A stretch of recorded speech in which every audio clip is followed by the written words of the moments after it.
அரசியல் மாநாடு நேயர்களுக்கு வணக்கம். எப்போதும் போல இப்போதும் அறச்சீற்றத்தோடு உங்களை நான் சந்திக்கிறேன். பல அதிகாரிகள் செய்கிற அவலங்களையும் அரசு அதிகாரிகள் என்கிற பேரில் பலரையும் வதைக்கிற அந்த அதிகாரிகளை பற்றி தொடர்ந்து நம்ம எடுத்து போட்டுக்கிட்டு இருக்கிறோம்.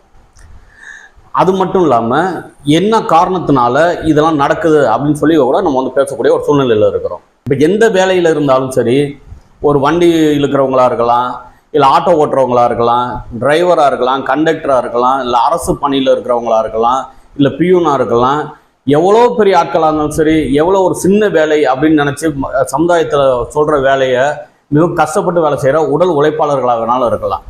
ஆனால் அவங்க எல்லாரும் உழைக்கிறது எதுக்கு அப்படின்னு நீங்கள் பார்க்குறீங்க அப்படின்னா, நம்மலாம் பார்க்கணுன்னா அவங்க குடும்பத்துக்காக, அவங்க குழந்தைகளுக்காக. என்ன இந்த பூமியில் நம்ம செய்து வைத்துட்டு போக போகிறோம் அப்படின்னு பார்த்தோம்னா, நமக்கு அடுத்த தலைமுறையை நம்ம எப்படி விட்டுட்டு போக போகிறோம் அப்படிங்கிறதுக்காக தான் இவ்வளோ உழைப்புமே. பல லஞ்சம் வாங்குற அதிகாரிகள்லாம் எதுக்கு லஞ்சம் வாங்குறான்? தன்னால் சரக்கு அடிச்சுட்டு மல்லாக்கப்படுத்தணும்னா என்ன? அவனும் அவன் பிள்ளைகளுக்கு செய்யணும், பொண்டாட்டிக்கு செய்யணும் அப்படின்றதுக்காக தான் வாங்குறான். ஆனால் நம்ம என்ன சொல்கிறோம், பணத்தை வாங்கிட்டு நீ வேலை செய்யாமல் கூட பல பகுதியில் நீங்கள் நிற்கிறதுனால தான் நமக்கு மிகப்பெரிய ஒரு கோபமே வருது. ஏன்னா மிகப்பெரிய ஒரு அதிகாரிகள்லாம் இருந்துக்கிட்டு இங்கே ஒரு வலிய நிலையில இருந்து யாராவது ஒரு அரசு அதிகாரிகளுக்குள்ள அரசு அதிகாரிகள்ட்ட இதெல்லாம் கேட்கணும்னு சொல்லி வந்தாங்கன்னா அவங்க ரொம்ப ஒரு துன்புறுத்துற இது போல வேலைகள்லாம் நடக்கிற வாசம் நம்ம எடுத்து போட வேண்டியதாக இருக்குது. அதே சமயத்தில் நம்ம முதல்ல எடுத்து தொடர்பு எடுத்து பேசுகிறோம். பேசி அதை மீறியும் இல்லை நான் அப்படி எனக்கு இப்படி தெரியும், எனக்கு கருணாநிதி தெரியும், எனக்கு ஜெயலலிதா தெரியும், பல பீட்டர்லாம் விடுவாங்க. விட்டதுக்கு அப்புறம் தான் நீங்கள் யார், நாங்கள் இதெல்லாம் கேள்விப்பட்டதே இல்லையே, என்னை பற்றி நீ கேள்விப்படல, ஆனால் எனக்கே உன்னை பற்றி இவ்வளோ தெரியுதுன்னா அப்போது பெரிய மெயின் ஸ்ட்ரீம் மீடியாங்கிற இடத்துல இல்லை, அந்த ஒரு பெரிய ஆட்களுக்கு அப்படின்னு நினச்சிட்டு இருக்கவங்களுக்கு நிறையா தெரியும். ஆனால் அவங்க எதையும் வெளியிட மாட்டாங்க. எங்களை போல உள்ள ஆட்கள், வளர்ந்து வர ஆட்கள் தான் எடுத்து வெளியில் போடுவோம். அது போல தான் பல நிகழ்வுகள் நம்ம எடுத்து போட்டிருக்கோம். நீங்கள் மாநாடு யூடியூப் சேனலில் போய் பார்த்தீங்கன்னா தெரியும் எவ்வளோ வேலைகள் நம்ம செய்திருக்கிறோம்னு சொல்லிட்டு. அதே போல் அரசியல் மாநாடு இதில் பார்த்தீங்கன்னா முழுமையாக தெரியும் நம்ம சும்மா பேசிகிட்டு இருக்கிறோமா அப்படின்னு. ஏன்னா முகத்தை காட்டி பேசுகிறதுக்கு பல பேர் பயப்படுவாங்க. அதான் இன்றைக்கி உள்ள சமூகம். என்னன்னா அவனுக்கு ஒரு பிரச்சனை இருக்கும், உடனே ஐயா இது போல் எங்களுக்கு பிரச்சனை அப்படிம்பாங்க. என்னங்க பிரச்சனை, எங்கெங்க பிரச்சனைனா பிரச்சனையெல்லாம் சொல்லுவாங்க. சரிங்க உங்கள் முகத்தை காட்டுங்கன்னா இல்லை அது எங்களுக்கு ஒரு மாதிரி பயமாக இருக்குது. அவனே நம்ம என்ன சொல்லுவோம்னு பார்த்தீங்கன்னா, ஐயா உங்களுக்கு அழுக வந்துச்சுன்னா, உங்கள் கண்ணில் கண்ணீர் வந்துச்சுன்னா தான் நான் தொடச்சி விட முடியும். நானே அழுது நானே தொடச்சிட்டுலாம் இருக்க முடியாது. முதல்ல உங்கள் பிரச்சனை நீங்கள் சொல்ல தயாராகுங்க அப்படின்னு சொல்லி சில பிரச்சனைகள்லாம் கையாண்டுருக்கிறேன். இப்போ எதுக்கு இதை பேசுகிறோம் அப்படின்னு பார்த்தா, இப்போ எதிர்காலத்தில் நம்ம பிள்ளைகள் எப்படி இருக்கணும் அப்படின்னு சொல்லி தான் ஒவ்வொரு பெற்றோர்களும் நம்ம நினைக்கிறோம். ஆனால் அதுக்கான வேலையை எங்கேருந்து ஆரம்பிக்குது அப்படின்னு பார்த்தா, எப்படி மருத்துவமனையில் ஒரு பிரசவம் உண்டாகுதோ அதே போல் இந்த பிள்ளை திருடனாக இருக்கணுமா, இவன் ரொம்ப நல்லவனாக இருக்கணுமா, சமூகத்தின் மீது அக்கறை உள்ளவனாக இருக்கணுமா, இல்லை ஏமாற்று பேர் வழியாக இருக்கணுமா, இல்லை நம்ம மாதிரி நம்ம பிள்ளையும் எவனாக கொடுப்பான்னு சொல்லி ஆட்டையை போட்டு வயிறு வளர்த்துக்கிட்டு இந்த லஞ்சத்தை வாங்கிட்டு இருக்கணுமா, அப்போல்லாம் முடிவெடுக்கிற இடம் எந்த இடமா இருக்கும் அப்படின்னு பார்த்தீங்கன்னா பள்ளி அறை தான். அப்படியாப்பட்ட பள்ளி அறையை நம்ம எப்படி தேர்ந்தெடுக்க போகிறோம், நம்ம பிள்ளைகளுக்கு அதை எப்படி நம்ம கொடுக்க போகிறோம் அப்படிங்கிறத பொறுத்து தான் நாளைக்கு தலைமுறைக்கு என்ன நம்ம செய்துட்டு போகிறோம் அப்படிங்கிறது அதில் தெரியும். இப்போ பல பேர் என்ன நினச்சிட்டு இருக்காங்க, நான் அந்த பள்ளிக்கூடத்தில் சேர்த்துட்டேங்க, அந்த ஸ்கூலில் சீட்டே கிடைக்காதுங்க, அந்த ஸ்கூல்லேயே நாங்கள் ராத்திரி முழுவதும் நின்னோம், அங்கே தூங்க கூட இல்லைங்க, சீட்டு வாங்கிட்டு வந்துட்டோங்க, அவர்கிட்ட ரெக்கமெண்டேஷன் பண்ணுவாங்க சீட்டு கிடச்சிருச்சுங்க, இவர்கிட்ட நம்ம ரெக்கமெண்டேஷன் பண்ணுவாங்க சீட்டு கிடச்சிருச்சுங்க அப்படின்னு சொல்லி அவன் இந்த பள்ளிக்கூடத்தை வச்சு நடத்துகிற ஆட்களை நம்ம பார்த்தோம்னா சில பேர் அவன் கொஞ்சம் வந்துடுது. ஏன்னா அவர்களோட தரம் அப்படி தான் இருக்குது. அது போல் நம்ம பார்த்தோம்னா ரொம்ப ஒன்லி ஃபார் மணி அப்படின்றது தான் இருக்குது. வெளியில் நாங்கள் சர்வீஸாக தாங்க செய்கிறோம், அப்படி தாங்க செய்கிறோம், இப்படி தான் செய்கிறோம் அப்படிங்கிறாங்களே தவிர ஒரு சேவை உள்ளத்தோடு செய்கிறவங்களா இருந்துருந்தாங்கன்னா பல இடங்களில் எல்லா வகையான ஒரு கட்டமைப்பு எல்லாமே சரியாக இருந்துருக்கணும்ல. இப்போ உதாரணத்துக்கு எடுத்துக்கோங்க, ஒரு பள்ளிக்கூடம் வச்சு நடத்துகிறோம் அப்படின்னோம்னா அந்த பள்ளிக்கூடத்துக்கு என்னென்ன வேணும் அப்படிங்கிறது பார்த்தீங்கன்னா முதல்ல அந்த வகுப்பறை நல்ல ஒரு விசாலமான வகுப்பறையாக இருக்கணும், காற்றோட்டம் அதிகமாக இருக்கணும், அதே போல் ஒரு எமர்ஜென்சி எக்ஸிட் இருக்கணும். ஏதோ ஒரு நாளைக்கு ஏதாவது பள்ளிக்கூடத்தில் ஏதோ ஒரு பிரச்சனை ஆகிடுதோ, ஏதோ ஒரு விபத்து ஆகிடுது, ஏதோ ஒரு அசம்பாவித சம்பவம் நடப்பட்டுருச்சுன்னா அது போல் சமயங்களில் வெளியில் போகிறதுக்கு ஒரு வழி வேணும். அப்படி இல்லைன்னா என்ன ஆகணும்னு பார்த்தீங்கன்னா, இந்த இதில் கும்பகோணத்தில் இந்த லட்சுமி பள்ளி அப்படின்னு சொல்லிட்டு ஒரு பள்ளிக்கூடத்தில் ஒரு குழந்தைங்களை இறந்தாங்க பாருங்கள், அது இன்னி வரைக்கும் ஒரு கரும்புலியாக இருக்குது பாருங்கள். அந்த பள்ளிக்கூடத்துக்கு யாரோ ஒருத்தவங்க வந்து அனுமதி கொடுத்துருப்பாங்க ஒரு அதிகாரி, அந்த அதிகாரி போல உள்ள அதிகாரி தான் எந்த அதிகாரின்னு சொல்லி நம்ம தஞ்சாவூர்லாம் தேடிட்டு இருக்கிறோம். அப்போதான் இவங்களுக்கு என்ன ஆயிடுது, ரொம்ப வந்து வழி வந்துடுது. எங்களை பற்றிலாம் எடுத்து போடுறாரு, இந்த அரசியல் மாநாட்டில் ராம்குமார் இப்போ தான் பண்ணிட்டு இருக்காரு அப்படின்னா, நீங்கள் வந்து எவ்வளோ பெரிய மாநாடு போட்டாலும் பரவாயில்ல, நம்ம மாநாடு பெரிய மாநாடாக இருக்கும், எல்லாத்தையும் எடுத்து போட்டுக்கிட்டு தான் இருப்போம்.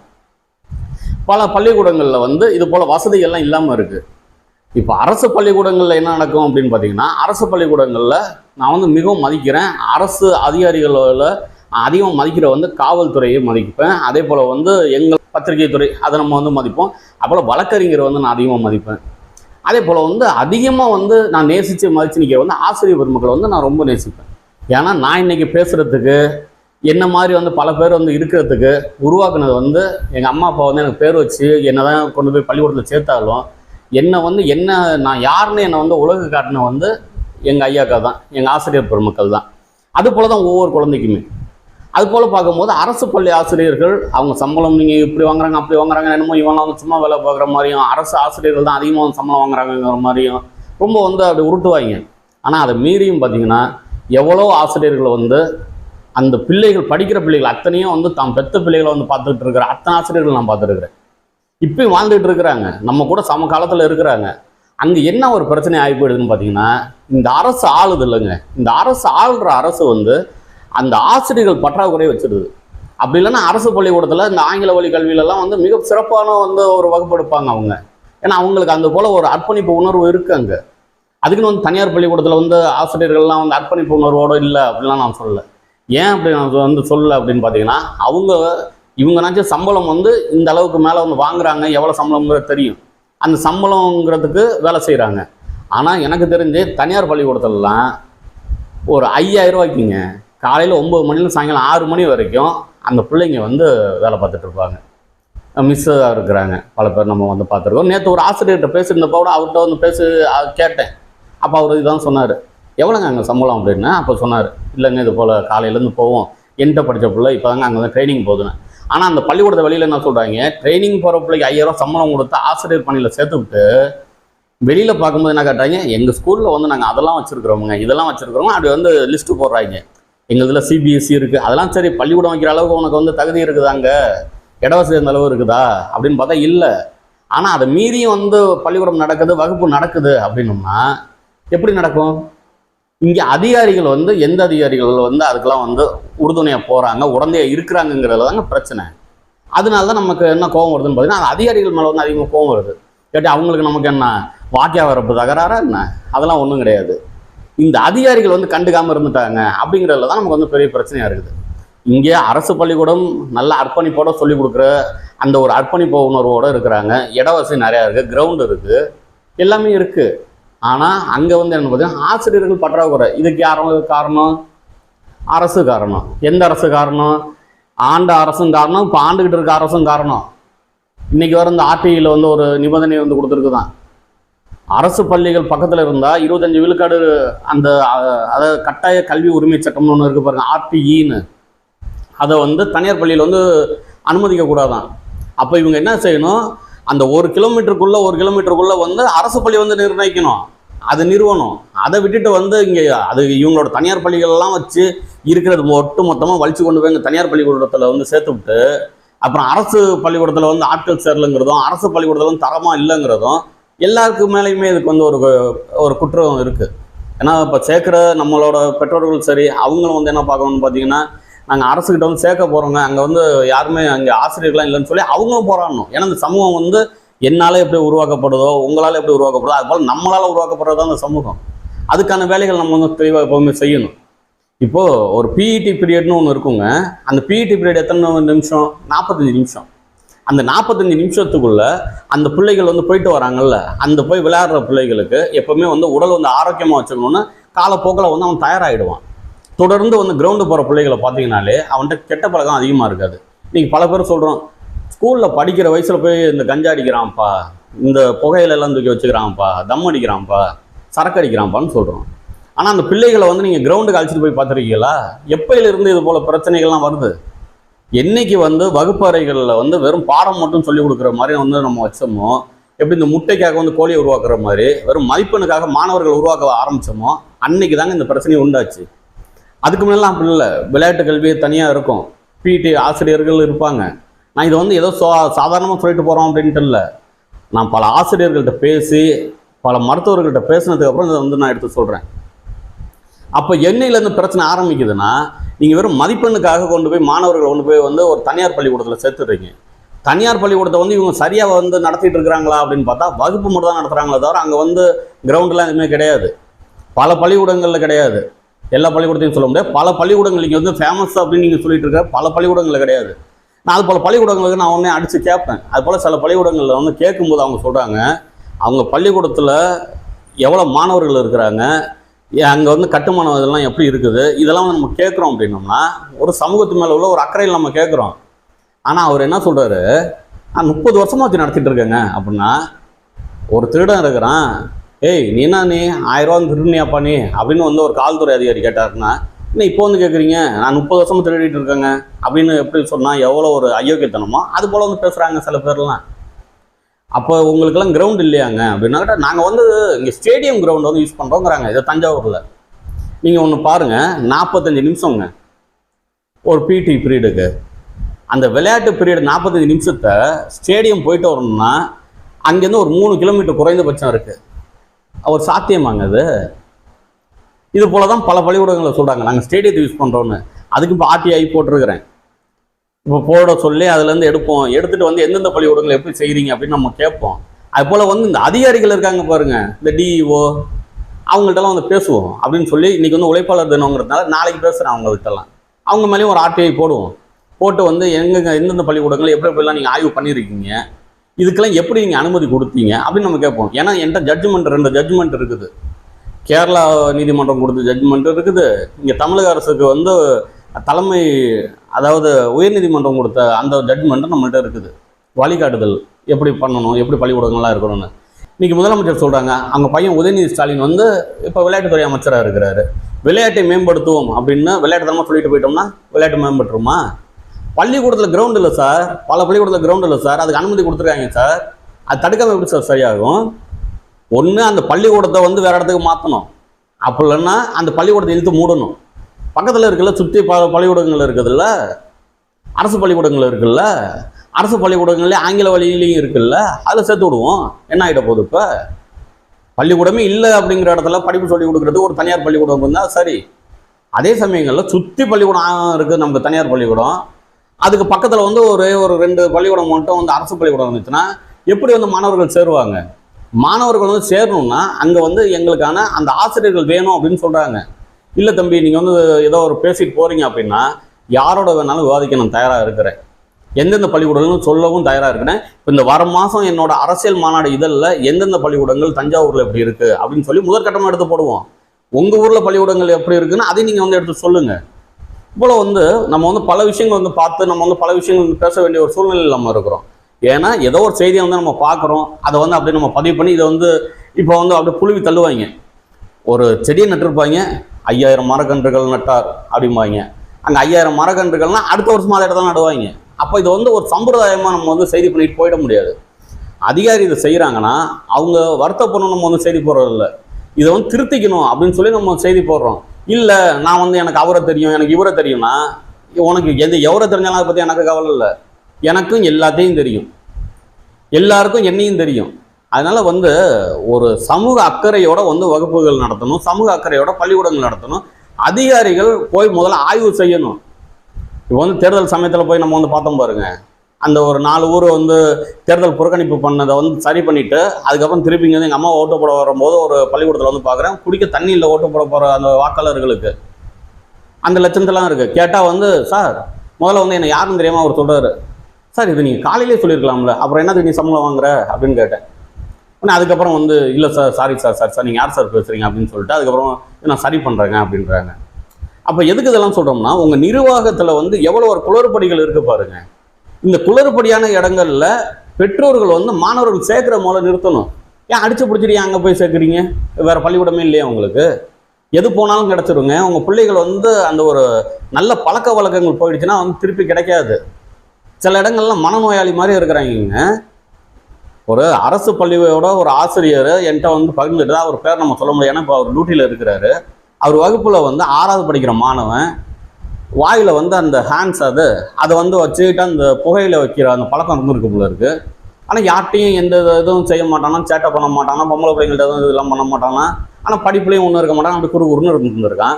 இவர் பார்த்துட்டு என்ன எதிரான்னு சொல்லி இவர் வந்து தொடர்ந்து அவனை கண்காணித்து கொண்டு போய் அவனை தனியாக அழைச்சி போய் பேசும்போது பார்த்தீங்கன்னா, சார் எனக்கு இது போல் ஒரு பழக்கம் இருக்குது சார், ஏன்னா எப்படிப்பா அவனுக்கு வந்துச்சு அப்படின்னோம்னா, அவன் சொல்கிறானா, ஒரு அண்ணன் எனக்கு சொல்லிக் கொடுத்தா, நான் அந்த இன்னொரு பள்ளிக்கூடத்தை சொல்லி அந்த பள்ளிக்கூடத்தோட பையன் பேரை சொல்லி சொல்கிறானா. உடனே அதுக்கு என்ன செஞ்சீங்கன்னு நம்ம கேட்கும்போது சொல்கிறாரு, இல்லைங்க நான் எங்கள் ஹெச்எம்கிட்ட பேசிவிட்டு அதுக்கப்புறம் வந்து மருத்துவமனைக்கு அழைச்சிட்டு போகணும், அரசு மருத்துவமனைக்கு. அரசு மருத்துவர் ரொம்ப நல்லவர் போல இருக்குது, அவர் கேட்டிருக்கிறாரு, எப்போதும் இது போல் கொண்டு போய் சேர்க்குறீங்க அப்படின்னா அதை நாங்கள் சரி பண்ணுறது நாங்கள் தயாராக இருக்கிறோம், நீங்கள் உங்கள் கல்வி அதிகாரிக்கு சொல்லிவிடுங்க, 20 நாள் எங்கள்கிட்ட இருக்கணும். ஆனால் நீங்கள் இதெல்லாம் சரியாகணும்னா முதல் வேலை வந்து அந்த பள்ளிக்கூடங்களில் கிரவுண்டு வைங்க, விளையாட்டு பீரியட் நீங்கள் வைங்க அப்படின்னு சொல்லி வந்து அந்த மருத்துவமனையோட டீன் சொல்லியிருக்கிறாப்புல. இதை வந்து பகிர்ந்துக்கிட்டாப்புல நேற்று அந்த என்னோட நண்பர் அவன் வந்து பகிர்ந்துக்கிட்டான், இது போலலாம் இருக்குண்ணே அப்படின்னு சொல்லும்போது அப்போ தான் எனக்கு வந்து இன்னும் நமக்கு வந்து அழுத்தம் அதிகமாகிடுச்சு. இப்போ எங்களுக்கெல்லாம் வந்து பார்த்திங்கன்னா இதில் வாலிபால் விளையாடுவோம், ஃபுட்பால் விளையாடுவோம், கிரிக்கெட் விளையாடுவோம், வீட்டில் இருக்க நேரங்களில் வந்து பார்த்திங்கன்னா உங்களுக்கு இந்த கிட்டுப்புல் மேற்கொண்டு நாங்களாம் விளையாடுவோம், இந்த பளிங்கி இந்த மோத்தி அடிக்கிறது அது விளையாடுவோம், இது போல் வந்து பல விளையாட்டுகள் நாங்கள் விளையாடுவோம்.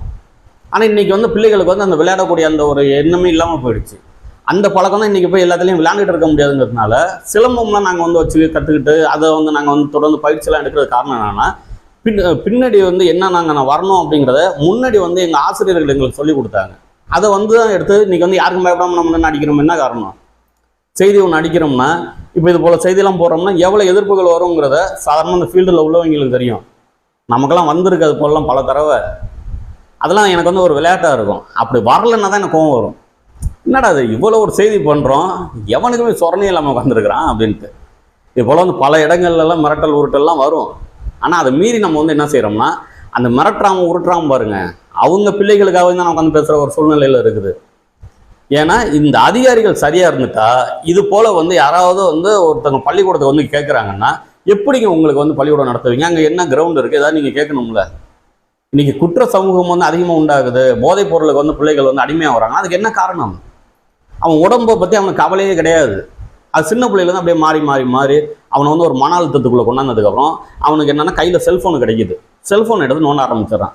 அதில் தீய பழக்கங்கள் நிறையா வருது, நல்ல பழக்கங்கள் இல்லையான்னு கேட்கக்கூடாது, நல்ல பழக்கங்கள் வருது, தீய பழக்கங்கள் நிறையா வந்து அட்டாச் ஆகுது.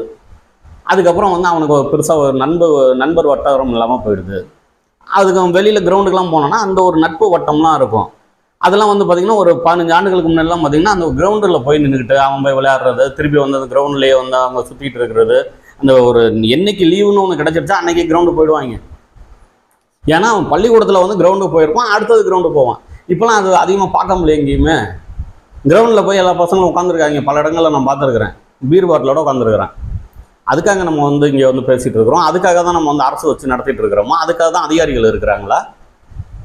எவ்வளோ அதிகாரிகள் உள்ள பிள்ளைகள் வந்து அந்த பிள்ளைகளுக்கே வந்து கெட்ட பழக்கங்கள்லாம் வந்திருக்கா என்னங்கிறது எப்படி வந்து தெரியாமல் எப்படி உட்காந்துருப்பீங்க? அது வந்து ஆய்வு பண்ணிகிட்டு இருக்க முடியுமா? அதை இல்லை ஒரு பிள்ளையும் போய் நம்ம வந்து சோதிச்சுக்கிட்டு இருக்க முடியுமா? எப்பா ஒன்ட்டு இந்த கெட்ட பழக்கம்லாம் இருக்காப்பா அப்படின்னு நம்ம கேட்க முடியுமா?